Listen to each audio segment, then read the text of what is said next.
കെമിസ്ട്രിയിലെ first ചാപ്റ്ററിലെ part 1 നമ്മൾ കുറച്ച് questions discuss ചെയ്തിട്ടുണ്ടായിരുന്നു. അതിന്റെ ബാക്കി കുറച്ച് ക്വസ്റ്റ്യൻസ് കൂടി ഒന്നാമത്തെ ചാപ്റ്ററിന്റെ നമുക്ക് നോക്കാം. എന്താണ്? അയൺ Fe രണ്ട് തരത്തിലുള്ള ക്ലോറൈഡുകൾ ഉണ്ടാക്കുന്നു. ഏതൊക്കെയാ? FeCl2 FeCl3. Iron forms 2 types of chlorides, FeCl2 and FeCl3. വേറെ എന്തൊക്കെയാണ് വന്നിട്ടുള്ളത്? അറ്റോമിക നമ്പർ തന്നിട്ടുണ്ട്. എന്തൊക്കെയാ? 26 ആണ് അയണിന്റെ അറ്റോമിക് നമ്പർ. ക്ലോറിന്റെ ഓക്സിജൻ അവസ്ഥ -1 ആണ്. അഥവാ തന്നിട്ടില്ലെങ്കിലും നമുക്ക് ക്ലോറിന്റെ ഓക്സിജൻ അവസ്ഥ -1 ഓർത്ത് വെക്കുന്നത് നല്ലതാണ്. അതുപോലെ കുറച്ച് മൂലകങ്ങളുടെ അറ്റോമിക് നമ്പർ ഓർത്ത് വെക്കുന്നത് നല്ലതാണ്. അതിലൊരാളാണ് എഫിന്റെ എത്രയാണ് അറ്റോമിക് നമ്പർ? 26 ആണ്. അപ്പൊ എന്താണ് ഒന്നാമത്തെ ചോദ്യം? ക്വസ്റ്റ്യൻ എന്താണ്? FeCl2ൽ Feയുടെ ഓക്സീകരണാവസ്ഥ എത്രയാണ്? Fe2ല് Feയുടെ ഓക്സീകരണാവസ്ഥ, ഓക്സിഡേഷൻ നമ്പർ എത്രയാണെന്നാണ് ചോദിക്കുന്നത്. അപ്പോ FeCl2 അല്ലെ? FeCl2 ക്ലോറിൻ ഓക്സീകരണ അവസ്ഥ, ഓക്സിഡേഷൻ നമ്പർ എത്രയാണ് നമുക്ക് തന്നിട്ടുണ്ട്? -1 ആണ്. അപ്പൊ രണ്ട് ക്ലോറിൻ ഉണ്ടല്ലേ? അപ്പൊ രണ്ട് ക്ലോറിൻ ആകുമ്പോൾ എന്തായിരിക്കും? -2 ആയിരിക്കും. ഒരെണ്ണത്തിനാണ് -1 തന്നിട്ടുള്ളത്, രണ്ടെണ്ണത്തിന് -2. അപ്പൊ Feന്റെ എത്രയാണ്? +2 ആയിരിക്കും അല്ലെ? നേരെ ഓപ്പോസിറ്റ് ആണ്. കാരണം FeCl2ന്റെ ടോട്ടൽ സംയുക്തത്തിന്റെ ടോട്ടൽ കോമ്പൗണ്ടിന്റെ ഓക്സിജനാവസ്ഥ 0 ആവണം. അപ്പൊ ഇത് -2 ആകുമ്പോൾ ഇത് +2 ആയിരിക്കും. അപ്പൊ എത്രയാണ് Feയുടേത്? +2 ആണ് ഓക്സീകരണാവസ്ഥ. അല്ലെങ്കിൽ പെട്ടെന്ന് ഓർത്ത് വെക്കാൻ വേണ്ടി ഒരു ട്രിക്ക് ആണ്. FeCl2ന്റെ FeCl3ന്റെ നോക്കുകയാണെങ്കിൽ വേറെ എല്ലാത്തിനെയും അപ്ലൈ ചെയ്യാൻ പറ്റൂല. FeCl2 FeCl3ക്ക് മാത്രമേ അപ്ലൈ ചെയ്യാൻ പറ്റൂ. ഇത് 2 ആയതുകൊണ്ട് ഇതിന് 2+ ആയിരിക്കും, 3 ആയതുകൊണ്ട് 3+ ആയിരിക്കും. അപ്പൊ അടുത്ത ക്വസ്റ്റ്യൻ എന്താണ്?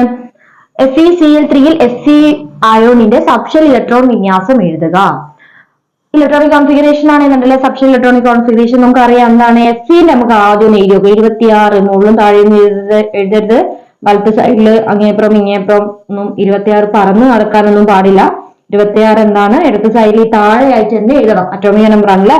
പിന്നെ എന്താണ്? 1s2 2s2 2p6 3s2. 26 വേണ്ട. 3p6 3d എഴുതാവാ? ഇല്ല, 3dയിൽ എഴുതാം, പക്ഷെ നമ്മൾ ഇതിൽ ഫില്ല് ചെയ്യാൻ പാടില്ല അല്ലെ?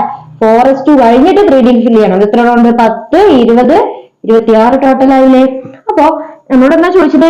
FeCl3ൽ Feയുടെ ഇലക്ട്രോൺ വിന്യാസം അല്ലേ എഴുതാൻ പറഞ്ഞത്? Fe അയോണിന്റെ സബ്ഷെൽ ഇലക്ട്രോൺ വിന്യാസം എഴുതാൻ പറഞ്ഞിട്ടുണ്ട്. അപ്പൊ Feയുടെ അല്ല, FeCl3ൽ Feയുടെ ഓക്സിജൻ അവസ്ഥ എത്രയാണ്? 3+ ആണല്ലോ. അപ്പൊ Fe3+ന്റെ ആണ് എഴുതാൻ പറഞ്ഞത്. 3+ എന്ന് പറഞ്ഞു കഴിഞ്ഞാൽ 3 നമ്മൾ കളയണം. അപ്പൊ ആദ്യം 4s രണ്ടെണ്ണം കഴിഞ്ഞ് 3d ഒരെണ്ണം കഴിഞ്ഞ് ബാക്കി എന്തൊരു 1s2 2s2 2p6 3s2 3p6 3d ഒരെണ്ണം കൂടി കഴിഞ്ഞാൽ 5 വരും. ഓക്കെ ആണല്ലോ? is an element which shows variable oxidation state. വ്യത്യസ്ത ഓക്സീകരണാവസ്ഥ കാണിക്കുന്ന മൂലകമാണ് Mn. അപ്പൊ Mn വ്യത്യസ്ത ഓക്സീകരണാവസ്ഥ കാണിക്കുന്നുണ്ടെങ്കിൽ ഏതാണ് ബ്ലോക്ക്? D ബ്ലോക്ക് ആണ് അല്ലെ? ഡിയും എഫും വ്യത്യസ്ത ഓക്സീകരണാവസ്ഥ കാണിക്കുന്നുണ്ട്, പക്ഷെ Mn D ബ്ലോക്ക് ആണ്. അപ്പൊ എന്താ ക്വസ്റ്റ്യൻ എന്താണ്? Calculate the oxidation state of Mn in MnO2. അപ്പൊ എന്താണ് MnO2? MnO2 ഓക്സിജന്റെ ഓക്സീകരണാവസ്ഥ ഓക്സിഡേഷൻ നമ്പർ കൊടുത്തിട്ടുണ്ടല്ലേ? -2. രണ്ടെണ്ണത്തിന്റെ എത്രയായിരിക്കും? ഒരെണ്ണത്തിന്റെ -2 ആകുമ്പോൾ രണ്ടെണ്ണത്തിനും കൂടി -4 അല്ലെ? അപ്പൊ Mn എത്രയായിരിക്കും? +4 ഓക്സിഡേഷൻ സ്റ്റേറ്റ് ആണ്. നമുക്ക് ക്ലോറിൻ FeCl2 FeCl3 ചെയ്ത പോലെ Mn കണ്ടുപിടിക്കാൻ പറ്റില്ല. Mn നമ്മൾ ഡയറക്റ്റ് അപ്ലൈ ചെയ്ത് തന്നെ നോക്കണേ. അപ്പോ +4 ആണ് ഓക്സിഡേഷൻ സ്റ്റേറ്റ് വരുന്നത്. അടുത്ത question write any one characteristic property of element of the block in which manganese is included. എന്താണ്? മാംഗനീസ് ഉൾപ്പെടുന്ന ബ്ലോക്കിലെ മൂലകങ്ങളുടെ ഏതെങ്കിലും ഒരു സവിശേഷത എഴുതുക. എസ് ബ്ലോക്കിന്റെയും പി ബ്ലോക്കിന്റെയും ഡി ബ്ലോക്കിന്റെയും എഫ് ബ്ലോക്കിന്റെ സവിശേഷത പഠിച്ചിട്ടുണ്ടാവും. പക്ഷെ മാംഗനീസ് ഏത് ബ്ലോക്കിലാണുള്ളത് അത് അറിയണം അല്ലെ? എന്നാലേ നമുക്ക് ആ ബ്ലോക്കിന്റെ എഴുതാൻ പറ്റുള്ളൂ. അപ്പൊ മാംഗനീസ് എന്നാ കാണിക്കുന്നത്? വ്യത്യസ്ത ഓക്സീകരണാവസ്ഥ കാണിക്കുന്നത് ഡി ബ്ലോക്ക് ആണ്. അപ്പൊ ഡി ബ്ലോക്കിന്റെ ഒരു പ്രോപ്പർട്ടി, ഒരു സവിശേഷത എഴുതുന്നത് നിറമുള്ള സംയുക്തങ്ങൾ ഉണ്ടാക്കുന്നു. വ്യത്യസ്ത ഓക്സീകരണാവസ്ഥ ഓൾറെഡി ഉണ്ട്, അതുകൊണ്ട് വ്യത്യസ്ത ഓക്സീകരണാവസ്ഥ തന്നെ എഴുതാതിരിക്കുക. നിറമുള്ള സംയുക്തങ്ങൾ ഉണ്ടാക്കുന്നു. ഓക്കെ ആണല്ലോ? ഓക്കെ. പിന്നെ നമുക്ക് പറയാനുള്ളത് വെച്ച് കഴിഞ്ഞാൽ നമ്മൾ ഇപ്പൊ മാംഗനീസ് വ്യത്യസ്ത ഓക്സീകരണാവസ്ഥ കാണിക്കുന്നു, ഡി ബ്ലോക്ക് ആണെന്നൊക്കെ പറഞ്ഞല്ലേ? അപ്പൊ ഡി ബ്ലോക്കിലെ മൂലകങ്ങളുടെ പേരുകൾ നമുക്കൊന്ന് പഠിച്ചെടുത്താലോ? ഡി ബ്ലോക്കിലെ മൂലകങ്ങൾ നമുക്ക് ഡി ബ്ലോക്കിലെ ഒന്നാമത്തെ സീരീസ് മാത്രമേ നിങ്ങൾക്ക് പഠിക്കാനുണ്ടാവുള്ളൂ. അപ്പൊ ഡി ബ്ലോക്കിൽ എന്ന് പറഞ്ഞാൽ ഒന്നാമത്തെ സ്കാൻഡിയം, ടൈറ്റാനിയം,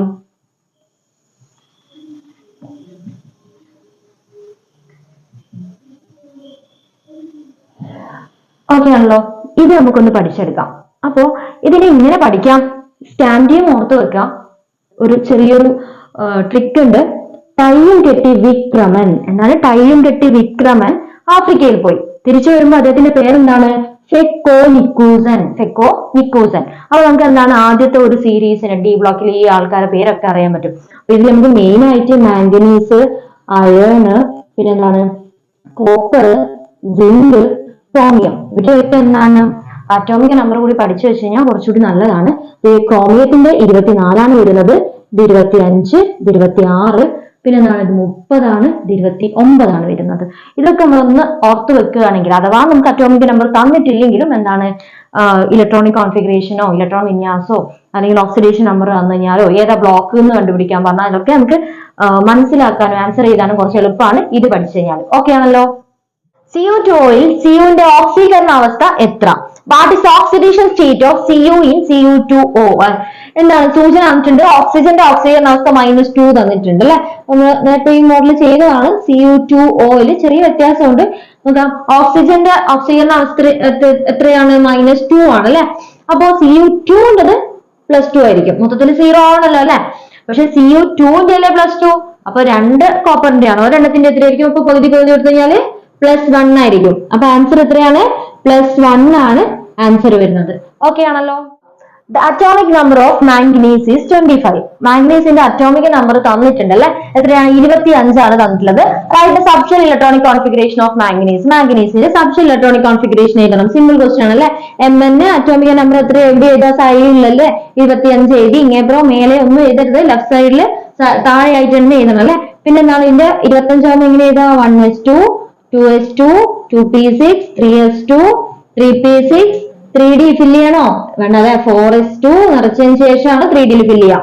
10, 20, ബാക്കിയുള്ള 5. ഓക്കെ ആണല്ലോ. അപ്പൊ 25 ആണ് അറ്റോമിക് നമ്പർ. അടുത്ത എന്താണ്? Find the group and period of manganese in the periodic table. മാംഗനീസിന്റെ എന്താണ് ഗ്രൂപ്പും പീരീഡും കണ്ടുപിടിക്കണം. അപ്പൊ എങ്ങനെ കണ്ടുപിടിക്കാം? പീരീഡ് എങ്ങനെ കണ്ടുപിടിക്കാം? പീരീഡ് എങ്ങനെ കണ്ടുപിടിക്കും? ഇതിൽ ഏറ്റവും വലിയ ഷെൽ ഏതാന്ന് നോക്കിയാൽ മതി അല്ലെ. ഏതാണ്? 4 അല്ലെ. അപ്പൊ പീരീഡ് എത്രയാണ്? 4 ആണ്. പിന്നെന്താണ് അടുത്ത? ഗ്രൂപ്പ് എങ്ങനെ കണ്ടുപിടിക്കുക? ഇത് ഏതാണ് ബ്ലോക്ക്? ഡി ബ്ലോക്ക് ആണ്. ഡി ബ്ലോക്ക് ആവുന്ന സമയത്ത് നമ്മൾ എന്താ ചെയ്യാ? എസിലെയും ഡിയിലെയും ഇലക്ട്രോണുകളുടെ എണ്ണം കൂട്ടും. എത്രയല്ല? 5 ഉം 2 7 ആണ് ഗ്രൂപ്പ്. ഓക്കെ ആണല്ലോ. അടുത്ത എന്താണ്? Write the subshell electronic configuration of Mn2 plus ion. Mn2+ ആണ് നമ്മൾ എഴുതാൻ പോകുന്നത്. അപ്പൊ Mn ഓൾറെഡി നമ്മൾ എഴുതിയിട്ടുണ്ട്. ഇവിടെ നിന്ന് 2 എണ്ണം കളഞ്ഞിട്ട് എഴുതാം അല്ലെ. 2 ഇലക്ട്രോൺ 2+ എന്ന് പറയുമ്പോൾ 2 എണ്ണം കളയാണ് വേണ്ടത്. അപ്പൊ എന്ത് വരും? 1s2, 2s2, 2p6, 3s2, 3p6, 3d5. Okay ആണല്ലോ. ഓക്സീകരണ അവസ്ഥ വരുന്ന കുറച്ച് ക്വസ്റ്റ്യൻസ് ഓക്കെ അല്ലെ. ഇപ്പൊ ടെക്സ്റ്റിലുള്ള കുറച്ച് ക്വസ്റ്റ്യൻസ് ആണ് ഇത് കൂടി നമുക്കൊന്ന് നോക്കാം. Cl2ന്റെ ഓക്സീകരണ അവസ്ഥ നമുക്ക് അറിയണം. Clന്റെ ഓക്സീകരണ അവസ്ഥ എന്താണ്? -1 ആണ്. അതുപോലെ ഓക്സിജന്റെ ഓക്സീകരണ അവസ്ഥ -2 ആണ്. ഇത് ഓർത്ത് വെച്ച് നമുക്ക് ഇതിലുള്ള എല്ലാ ക്വസ്റ്റ്യൻസും ഒന്ന് ചെയ്യാം. അപ്പോ ഓൾറെഡി പറഞ്ഞു Cl2ന്റെ ക്ലോറിന്റെ -1 ആണ്. 2 ആകുമ്പോ എന്താ? -2 വരും. അപ്പൊ ഇതിന്റെ Fന്റെ എത്രയാണ്? +2 ആണ്. ഇതിൽ Fന്റെ ഓക്സീകരണ അവസ്ഥ എത്രയാണ്? +2 ആണ്. 2+ എന്നാണ് നമ്മൾ അയോണിനെ റെപ്രസെന്റ് ചെയ്യുക. പക്ഷെ നമ്മളോട് ചിലപ്പോൾ ചോദിക്കുന്നുണ്ട് ഓക്സീകരണ അവസ്ഥ എന്ന് പറയുമ്പോൾ നമ്മൾ +2 എന്ന് മാത്രം എഴുതിയാൽ മതി.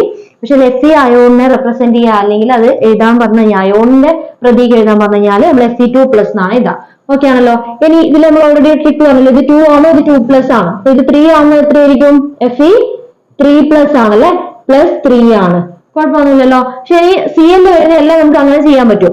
MnCl2 ആവുന്ന കേസിൽ എന്താണ് ഇതിന്റെ Mn എത്രയായിരിക്കും? ഇത് 2 ആയതുകൊണ്ട് 2+ ആയിരിക്കും. ഓക്കെ ആണല്ലോ.